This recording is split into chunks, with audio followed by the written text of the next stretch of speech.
Hola amigos and welcome to a new lesson. First of all, I want to say that this one is not going to follow the previous format that my previous lessons have been following. This is because it will be very hard to explain what I want to say, so let's jump right into it. So in a sentence, we have the following structure. This is usually formed by three parts. The first one is the subject. As you might know, is the doer, the one who is doing an action. Then the second part is the verb, the action itself. And lastly, we have the object. So if the subject is the doer, then the object is what? Yeah, that's right. But there are two types of objects. That's right. And that's why I need to explain this. The first object is when the entity is being affected by the action of the verb. It's being affected directly. For example, as a sentence, we have yo escribo un correo. The doer is yo, the action escribo, and the object affected or the entity affected is un correo. I write an email. That's right, and this is called, by the way, objeto directo. The other type of object that we have is the receiver. The receiver is not an entity that is being affected, but is usually a person that is receiving the action of the verb.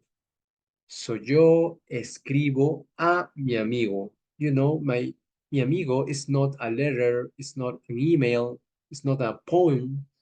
Mi amigo is someone who is receiving this and this action of writing. This is called then objeto indirecto. So, in conclusion, we can say that there are two types of object. One is the affected one, and the other one is the receiver. Yo escribo un correo a mi amigo. The affected one is usually a thing, and the receiver is usually a person. Now, let's take a look at these two sentences. Yo recomendé una película a mi hermano. Well, we can see that una película is the entity affected directly by the action of the verb, whereas a mi hermano is the entity that is receiving the action from the verb. In this case, my brother is receiving what? A movie, a recommendation for a movie. On the second example, we have yo envié un regalo a mi abuela. Un regalo is the objeto directo and a mi abuela is objeto indirecto. Right. Once that's clear, now we can proceed with the following thing. So, el objeto directo. Now the concept is clear. But why is it important to know this? Because in the next sentences we have yo recomendé una película. And you know when we are talking, when we are interacting with people, we tend to refer or to repeat the same thing we were talking about. And in order to not repeat the same thing, we use pronouns. That's right, pronouns. And in this case, rather than repeating all the time, yo recomendé una película, I can say yo la recomendé. And why la? Because una película es femenino, is feminine. That's why I use la. Yo la recomendé, I recommended it. The same goes for the second sentence. Yo envié un regalo. Yo lo envié. Why lo? Because it's referring to a masculine noun, regalo. Yo lo envié. Perfecto, perfecto. Now, let's add the objeto indirecto to these sentences. Yo recomendé blank a mi hermano. Yo envié blank a mi abuela. When a person is serving as objeto indirecto, you can know, you can feel it because this person is gonna receive something. In this case, yo recomendé, you can say, I recommended something to my brother, a book, a movie, and so on. The same goes for envié a mi abuela. I sent a photo, a video, a gift, but I sent something to my grandma, right?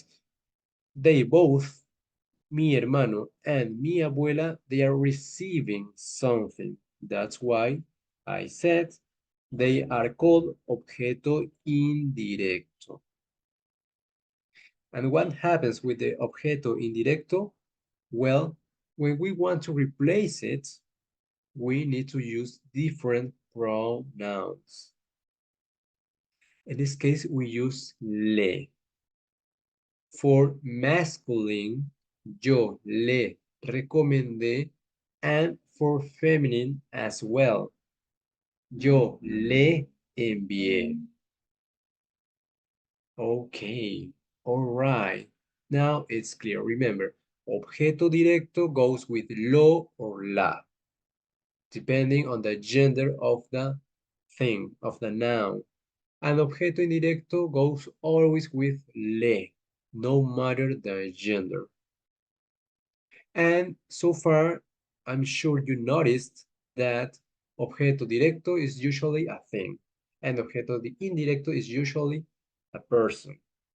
Okay, that's clear, that's perfect. And now, when to use lo or le? Well, you already know, right? It's very clear. But, let's take a look at these three sentences. Entiendo la situación. Vimos un accidente. Apoyé su decisión. I'm pretty sure that you know that la situación, un accidente, and su decisión are serving as objeto directo. That's right. That's very clear. If you ask why, well, the answer is because they are being affected directly by the action of the verb. Yo entiendo la situación, la entiendo. Vimos un accidente, lo vimos. Apoyé su decisión, la apoyé. Perfect. Now, we are making a small switch to the previous sentences. Entiendo a tu madre. Vimos a tu hermano. Apoyé a mi amiga. So rather than using things, now we are using people. And as you might remember with in my previous explanation, I told you, usually people serve as objeto indirecto. But at the same time, if you remember my two previous sentences, they were yo recomendé una película a mi hermano. I recommended a movie to my brother. And the other one was yo envié un regalo a mi abuela. I sent a gift to my grandmother. My brother and my grandmother were serving as objeto indirecto because they were receiving something, right? My grandma was receiving a gift and my brother was receiving a movie as recommendation.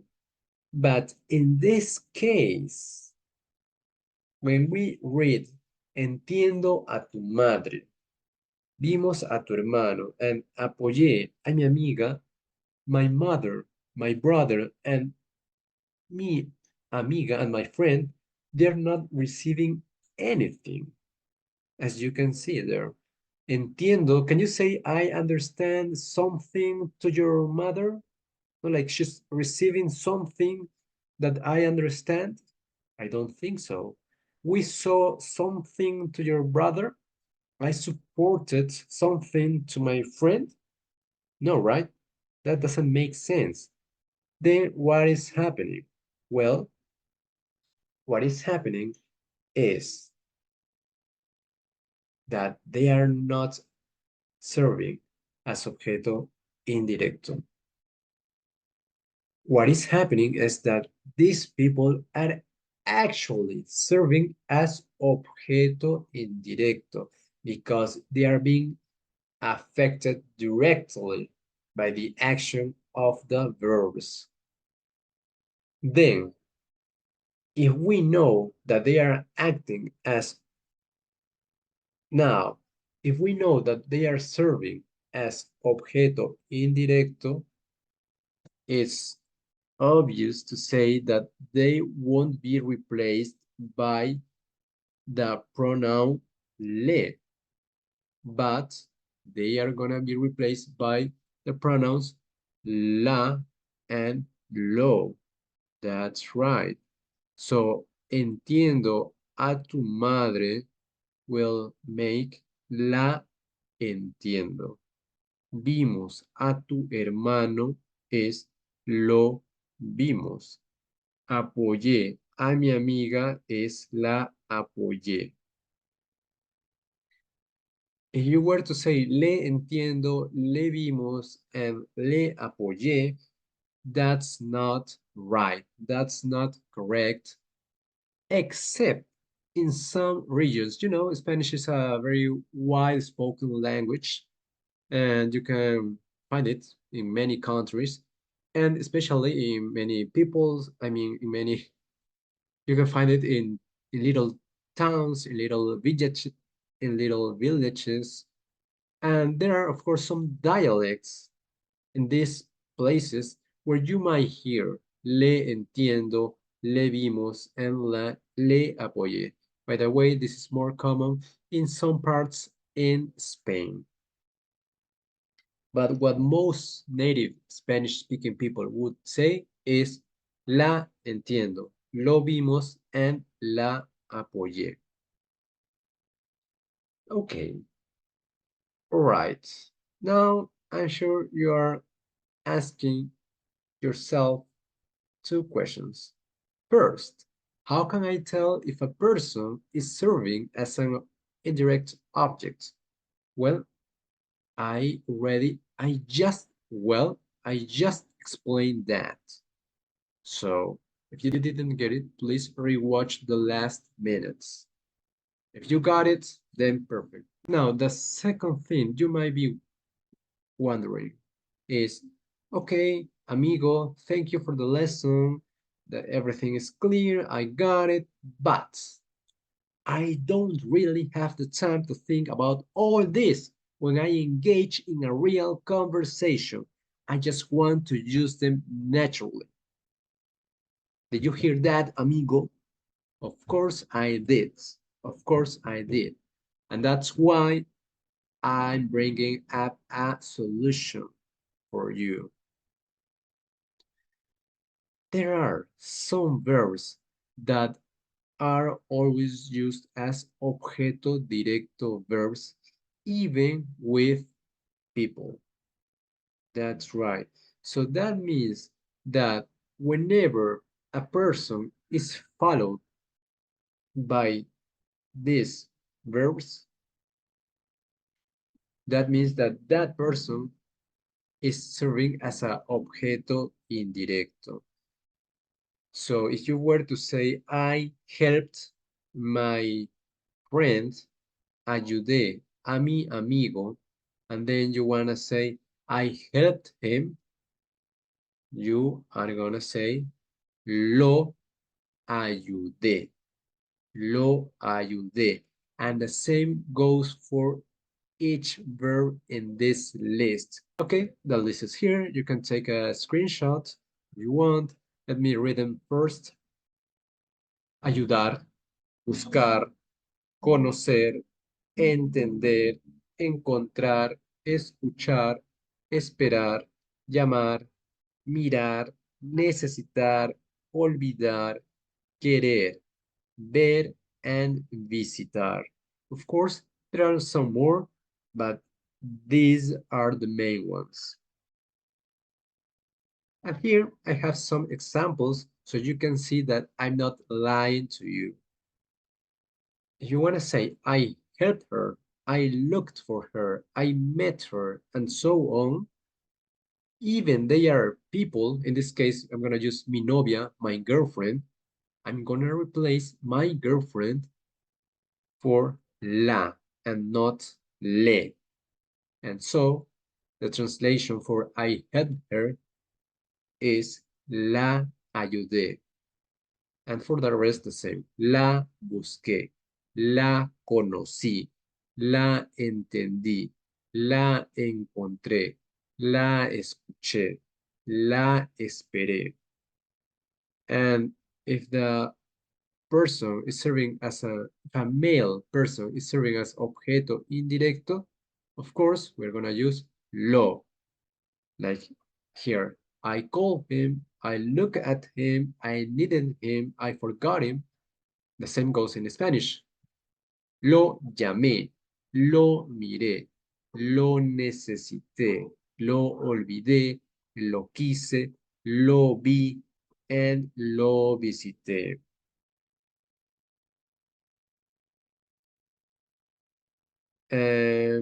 Remember, these are special cases because the objeto directo is a person, right? Of course, you can use a thing for this verse. For example, instead of saying I needed him, you can say I needed it, referring to the help, someone's help. I needed it. Yo, and since I help is ayuda en español, in Spanish, you're gonna say la necesité because ayuda is feminine. La necesité. And for olvidé, for example, you can say I forgot my key, mi llave, llave is feminine, so you can say I forgot it. La olvidé. La olvidé. That's pretty easy, pretty straightforward. And now, remember that I'm giving you these verbs so you don't need to think, you don't need to take the time to think about if you don't need to think if you have to use le or la or lo. With these verbs, please always use lo or la. And if they are plural, of course, you need to use los and las. Now, there are verbs that serve or that are all the time serving as objeto indirecto verbs. And they are the following ones: decir, dar, comprar, escribir, enviar, and preguntar. So this means that whenever they are followed by a person and they are replaced by a pronoun, we always use le, le. Some examples here. Le dije, I told him, or I told her, because as I told you, I said that for objeto indirecto, we don't have a different pronoun. We only use le for both gender. And so we have the rest. Le di, I gave him, I gave her. Le compré, I bought him or I bought her. Le escribí, le envié, le pregunté, and le pedí. And the reason they serve as objeto indirecto is because these verbs always need something. The people that are serving as objeto indirecto, they need to receive something. That's why, because that's the nature of these verbs. They give something. And you can see the examples here. Le dije la verdad. So someone is receiving that truth. So someone is receiving that truth. Le di un libro. Someone's receiving a book. Le compré un regalo. Someone's receiving a gift. And the same goes for the rest, right? I'm sure you already understood that. Le escribí un correo. Le envié un mensaje. Le pregunté su nombre. And le pedí un favor. All right. I know this might have been mind blowing for you, but this is how Spanish works, and it's not that hard. At the beginning, it might be a little hard to understand. I get it, I get it. But after this explanation, I'm very sure that this is more clear to you. And of course, if you um, if you copy the verbs or if you memorize the verbs that use lo or le, you're gonna do very good. So no worries. And that's it for today's lesson. I hope you really enjoyed